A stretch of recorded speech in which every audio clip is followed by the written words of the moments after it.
আবারও আমাদের মাঝে দেখা দিয়েছে করোনার নতুন রূপ, কোভিড ওমিক্রন XBB। এই ভাইরাসটি আগের ভেরিয়েন্টগুলোর তুলনায় খুব ছোঁয়াচে এবং খুবই বিপজ্জনক। তবে এটি শনাক্ত করা বেশ কঠিন, কারণ সাধারণ উপসর্গগুলো নেই।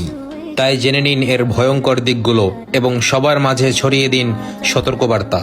কোভিড ওমিক্রন XBB এর লক্ষণগুলো হচ্ছে: কাশি থাকবে না, আপনার জ্বর থাকবে না, তবে গলায় ব্যথা, মাথা ব্যথা, পিঠে ব্যথা, শরীর ব্যথা, দুর্বলতা এবং মুখের রুচি কমে যাওয়া ও ডায়রিয়া। অনেকেই এসব লক্ষণ সাধারণ ঠান্ডা বা ক্লান্তি ভেবে ভুল করছেন, কিন্তু এগুলো কোভিড ওমিক্রন XBB এর উপসর্গ।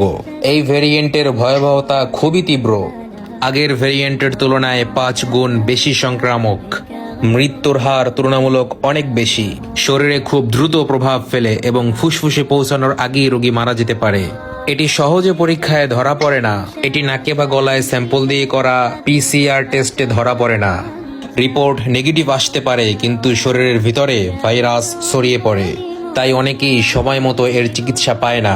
ঘন ঘন হাত ধুয়ে নিন, জনসমাগম এড়িয়ে চলুন, বাহিরে গেলে অবশ্যই মাস্ক ব্যবহার করুন, ঘরে ফিরে গরম পানি পান করুন। জ্বর বা দুর্বলতা দেখা দিলে অবহেলা না করে চিকিৎসকের পরামর্শ নিন। আপনিও সচেতন হন, অন্যকেও সচেতন করুন।